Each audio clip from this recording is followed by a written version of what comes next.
Chapter 18. Lover and Husband. "Ah, madame," said D'Artagnan, entering by the door which the young woman opened for him, "allow me to tell you that you have a bad sort of a husband." "You have, then, overheard our conversation?" asked Madame Bonacieux eagerly, and looking at D'Artagnan with disquiet. "The whole. But how, my God?" "By a mode of proceeding known to myself, and by which I likewise overheard the more animated conversation which he had with the cardinal's police." "And what did you understand by what we said?" "A thousand things. In the first place, that unfortunately your husband is a simpleton and a fool.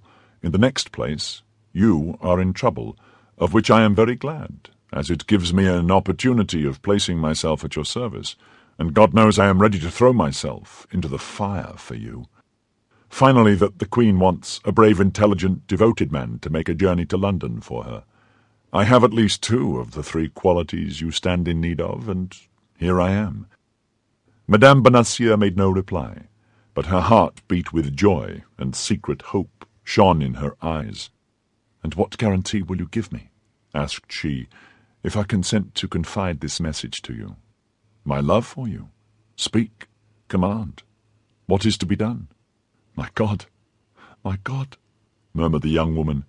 "Ought I to confide such a secret to you, monsieur? You are almost a boy. I see that you require someone to answer for me. I admit that would reassure me greatly. Do you know Athos?" "No." "Porthos?" "No." "Aramis?" "No." "Who are these gentlemen?" "Three of the king's musketeers. Do you know Monsieur de Tréville, their captain?" "Oh, yes, him. I know him. Not personally, but from having heard the Queen speak of him more than once as a brave and loyal gentleman." "You do not fear lest he should betray you to the cardinal?" "Oh, no, certainly not." "Well, reveal your secret to him, and ask him whether, however important, however valuable, however terrible it may be, you may not confide it to me." "But this secret is not mine, and I cannot reveal it in this manner." "You were about to confide it to Monsieur Bonacieux," said D'Artagnan with chagrin. "As one confides a letter to the hollow of a tree, to the wing of a pigeon, to the collar of a dog. And yet you see plainly that I love you." "You say so." "I am an honourable man." "You say so." "I am a gallant fellow." "I believe it." "I am brave." "Oh, I am sure of that." "Then put me to the proof." Madame Bonacieux looked at the young man, restrained for a minute by a last hesitation, but there was such an ardour in his eyes, such persuasion in his voice, that she felt herself constrained to confide in him. Besides, she found herself in circumstances where everything must be risked for the sake of everything. The Queen might be as much injured by too much reticence as by too much confidence. And, let us admit it, the involuntary sentiment which she felt for her young protector decided her to speak. "Listen," said she, "I yield to your protestations, I yield to your assurances, but I swear to you, before God who hears us, that if you betray me, and my enemies pardon me, I will kill myself while accusing you of my death. And I swear to you before God, madame," said D'Artagnan, "that if I am taken while accomplishing the orders you give me, I will die sooner than do anything that may compromise anyone." Then the young woman confided in him the terrible secret, of which chance had already communicated to him apart, in front of the Samaritaine. This was their mutual declaration of love. D'Artagnan was radiant with joy and pride. The secret which he possessed, this woman whom he loved, confidence and love made him a giant. "I go," said he, "I go at once." "How will you go?" said Madame Bonacieux. "And your regiment? Your captain?" "By my soul, you had made me forget all that, dear Constance. Yes, you are right. A furlough is needful." "Still another obstacle," murmured Madame Bonacieux sorrowfully. "As to that," cried D'Artagnan, after a moment of reflection, "I shall surmount it, be assured." "How so?" "I will go this very evening to Tréville, whom I will request to ask this favour for me of his brother-in-law, Monsieur Dessessart." "But another thing." "What?"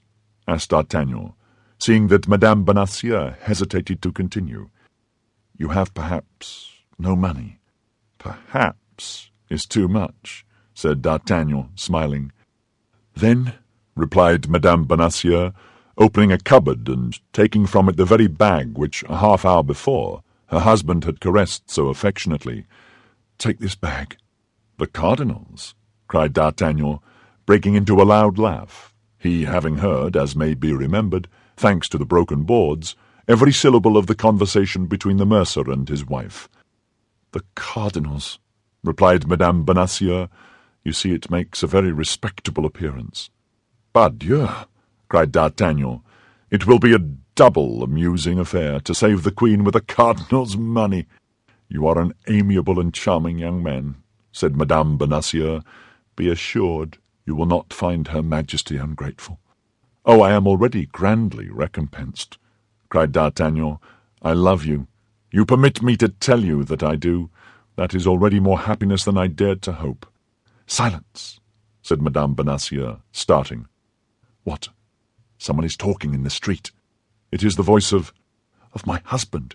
Yes, I recognize it. D'Artagnan ran to the door and pushed the bolt.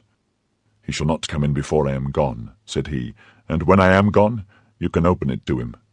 But I ought to be gone too, and the disappearance of his money, how am I to justify it if I am here? You are right. We must go out. Go out? How? He will see us if we go out. Then you must come up into my room. Ah, said Madame Bonacieux, you speak that in a tone that frightens me.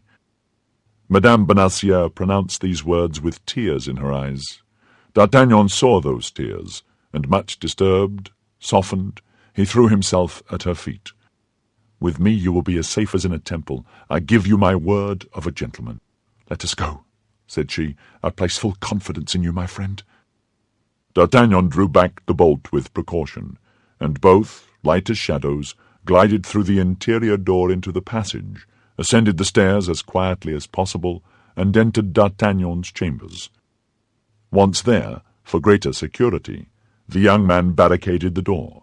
They both approached the window, and through a slit in the shutter they saw Bonacieux talking with a man in a cloak.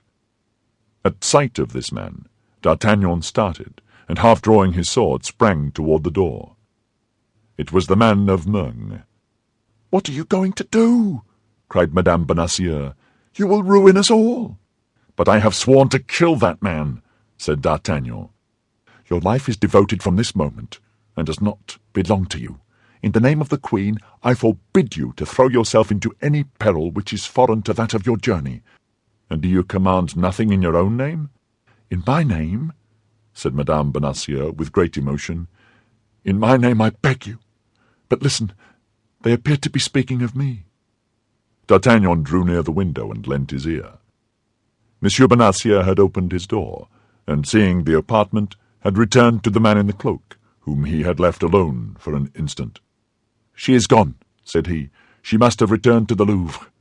"You are sure," replied the stranger, "that she did not suspect the intentions with which you went out?" "No," replied Bonacieux with a self-sufficient air. "She is too superficial a woman." "Is the young guardsman at home?" "I do not think he is. As you see, his shutter is closed, and you can see no light shine through the chinks of the shutters. All the same, it is well to be certain." "How so?" "By knocking at his door. Go. I will ask his servant."